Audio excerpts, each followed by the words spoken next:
appreciated just the whole time we was at the trip was just the fact that we were able to work together. Yeah. That was probably like the most amazing part, and the fact that other people enjoyed us working together. That was like the biggest take back that I had for me. Just being able to see everybody work, and just to see how people responded to the human centered design. Like they really enjoyed our perspectives, and the fact, yeah, it's just so many different things that people enjoyed about it. Like, Yeah, I know for a fact, like individual one of like individually, everybody came up to each and every one of us to be like, dang, like your team works so well together, like you know what I mean. Yeah. I was like, yeah, like I didn't know they did it to every one of us, but that's what's up, you know what I mean. And you know, my thing was, you know, I was always pressing. You know, I'm always quiet, always behind the camera. You know, my job is really that visual of the project that's happening, which was basically human centered design at the time. mm-hmm. But you know, my biggest thing is like you gotta get your money worth. You Yeah. saw me when I was in. I think I told Drew when we was in when we did the actual tour at Oyster High School, and I mean what was it, Oyster High School or Yeah. Oyster, yeah. So I was like, yeah, Drew, like emphasize on them asking questions, man. Like, you know, this John, this is our part of the segment. Like we need to. He said, Chris, why don't you do it? I was like, yeah, you're right. Right, boom, dude. I was like, you know, so, but, you know, I really just kind of helped my tongue till we got back. Because I really wanted to know if you know, people start coming out of the woodworks. I didn't expect us to go to so many of them. I mean, I thought the eyeglass place was like literally Oyster Academy. Let's just clarify what did they have. Oilers, I'm sorry, Oilers Academy. Let's just clarify exactly what they had.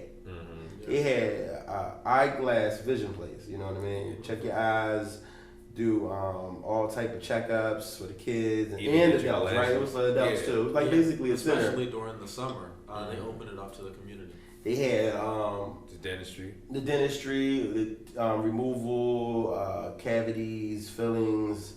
You know, I'm pretty sure they give you probably a little health bag to take home and stuff like that, like the normal dentistry. You know, it was other stuff they said that they were a little limited in, but for it to be a community neighbor-based thing located in the school to dedicate it strictly for the kids, but more also for the community, that was also awesome.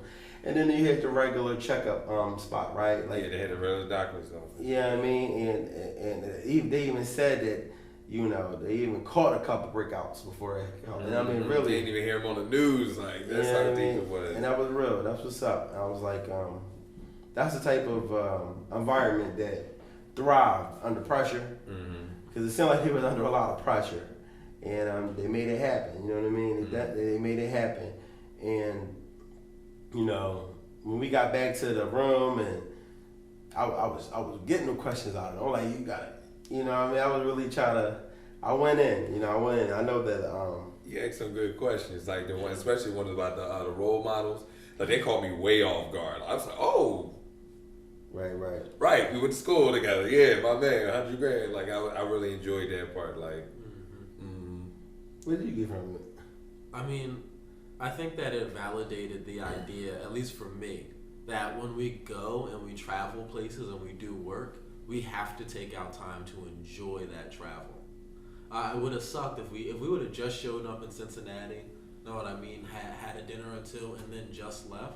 Right. Like, how well would we really have gotten to know each other? How much fun would we have had? How much would we have gotten to just kind of hang out and relax and feel prepared for the workshop? True. You know, I feel like, you know, obviously we wanted to be professional. We wanted to be strong. We wanted to make sure that people got the most out of the workshop. But we also wanted to make sure that we were relaxed when we went into it. That it wasn't like, oh man, we were on the road for 9 hours the day before. We got here that night. Now we're going to wake up, do this workshop, and then be on the road again for 9 hours at the end of this workshop. Like, we really did take time to enjoy each other, to get to know each other as a team, to just share, you see what I'm saying? To just have pictures of people eating or hanging out or traveling or looking at, you know, costumes at a costume party. We got to experience 2 places instead of 1. We got to go to Louisville, Kentucky, and just have some retreat time. True. And then go to Cincinnati, learn about Cincinnati as a city, and put on a great workshop. And then I think the other thing is, you know, we did take some time to dedicate our roles, and I did not have to think about those other roles. Know what I mean? I know that you guys didn't have to wonder to yourself like, man, is Kenyatta prepared for this workshop? I didn't have to wonder like, man, is the video getting done? Like we already knew because we clarified everything ahead of time. Right. And that made me feel really comfortable, and I think that it made for like the reason why we got so many comments that were, you know, you guys work great together. I love your chemistry. You guys are such a great network. I think that partially was because we were relaxed. We had spent a day together just getting to know each other, just hanging out, just eating, just traveling. True. And I think partially it was because we had clear roles. So nobody was stepping on anybody else's feet. People were playing off of each other. Right. We talked about what was important. Right. It was just smooth. It was a really smooth process. And I've hosted other workshops where it just wasn't as smooth, either because I was on my own or because the people I was working with, maybe I just met them, or maybe I didn't exactly know what their expertise was or what they were going to say, or maybe I just didn't know their delivery style.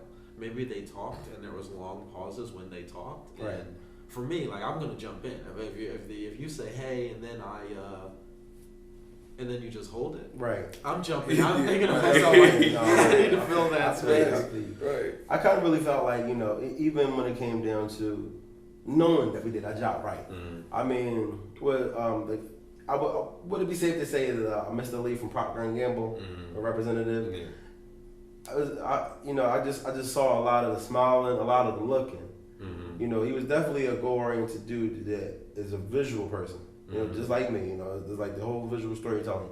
You know, visual people sometimes talk a lot, you know, because it depends on your characteristics of who you are, how you was building your community, how do you tackle things. But the people who are quiet are about their business, and that's how they really look. They look a lot, and then their facial expressions tell more. Mm-hmm.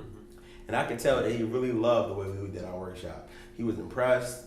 I could tell that he didn't expect a younger generation of us, you know, to prove and point out and objectively complete the task at hand. You know what I mean? So I was like, wow, you know, we all got a little chance to talk to him. Yeah. So I'm very grateful for that opportunity, for real, and it was overall a really cool experience. Like for me, the definitely the good thing was like I didn't feel nervous about any point. At any point, I didn't get the jitters. I didn't get any butterflies. That's crazy because I did in the beginning. I felt like in the beginning, you know, but you know, it's always like that. Every time you do something, something new, or you're doing it over from the rip, you always feel like, you know, like, oh man, I'm getting nervous. But it's just like getting on the mic for the first time. I know you get on the mic all the time. Yeah, like when we were there. And like everything was going on, like the first thing I'm figuring out, like, all right, we here, we listening, what's going on, like, and just as it evolved, like I started to understand, like, okay, we're actually in a city with a case study, maybe possibly that has actually utilized human-centered design, and then just looking at Darlene speak about it, actually traveling throughout the school, seeing the kids and everything, like everything made a lot of sense. And then for me, I was able to get a way better understanding, like, okay, I know what I need to do in regards to doing X, Y, Z, da. Like you said, with the toe stepping, like I'm in there asking questions, just making sure everybody was cool, but also, you know, speaking up when I needed to. And I definitely appreciate the fact that you were speaking up as well, just showing everybody, like, even though we're engraved in our own positions, we, like she said, like Beth was saying to us, like, we have our own way that we deliver. You know, we come from these different perceptions, these different angles or whatnot, and they all mesh together. The other thing that stuck out to me was just the fact that I call it the alley-oop. You know, we kept reinforcing what somebody else was saying, like, oh yeah, because Kay said, because Chris said, because Drew said, because Brian said, and I'm like, yeah, like, we in there. Like, I was like, yes. Right. And they were feeling that energy, like that that assurance that they were getting from us.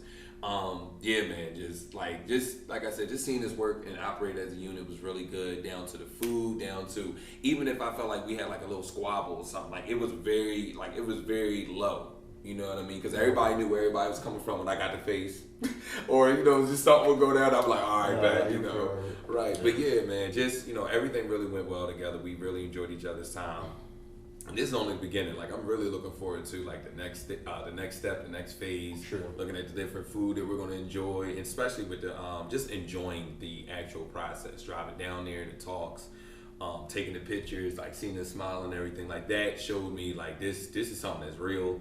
This is not something even to joke with, but this is something we can also have fun with as well. True. Yeah. True. I mean, I think that from my perspective, being able to control everything and having the skill to control everything around the workshop, whether it's the video, the pictures, the written content, the actual workshop itself. Like, this is something that, for a lot of the workshops that I think that we've done, or a lot of the photography and visual storytelling we've done, it's not purely our stuff. Right. So we might do visual storytelling for another client and they're doing a workshop, but that doesn't mean that we can play on all the cues perfectly. True. Or maybe we're doing a workshop, but they've already hired their media team, so they're not playing off of our cues perfectly. I think that this is a really good example of what happens when the same unit does everything. Mm-hmm. So you're talking, the visuals that come out of this are perfectly lined up to the key points in the workshop because our team knew the key points in the workshop. We didn't have to guess, we didn't have to make assumptions. We already have worked together, so my cues, if I'm doing this thing, like, right, that means get ready for this. This is about to be a key point. Right. Mm-hmm. Whereas, also being prepared. I mean, really, at the end of the day, we're all prepared just to know exactly what was the project. That just helped the process too, Mm-hmm. timestamps, just that third, being on point. We do know when we go over, but like you said, knowing you as a person and knowing you about to switch to your next stage in the process, it was helpful too. So. Mm-hmm. Yeah. I think the other thing is showing up as a largely minority business. Know what I mean? We're a business that's, 2/3 African American. That it creates a dynamic that sometimes people don't expect this level of professionalism, or sometimes it's like, oh, we expect you to be late, or we expect you to maybe not have all of the equipment together, or whatever it is. So I think that we were really able to show people that, not one time did we ever be like, hold up, let's get something together, wait, get it, no, we don't do that. We don't do that. Mm-hmm. Yeah, and I think that the speed, the hustle, the attention to detail that people saw, like, it was very clear that we were prepared. And to me, I think that for probably other entrepreneurs of color, this is something that, people have to deal with. And, I think that for us, we also have to understand that we're paving the way for other Black small business owners, for other Hispanic small business owners, for other women-owned businesses. Like, as long as we perform at a high level, it might open the door for another business owner, another person that's doing visual storytelling, that's in the design field, or maybe a completely unrelated field, to be able to come in and say, listen, we can do this work in a very professional way, at a high level. Mm-hmm. Well, yeah, you're definitely right. Yeah. Well, listen, we're going to wrap it up here, but definitely, you see our sides and points of views, how we perceive how the project went, but definitely look at the testimonials that will be posted on our website and your YouTubers later. It's definitely impactful. I think you'll see a lot of good commentary on what we projected to them and what they had to say about us. But right now, I'm Chris Grant with James Grant, Brian Carter, and Kenyatta James with James Grant Design. We'll talk to you later.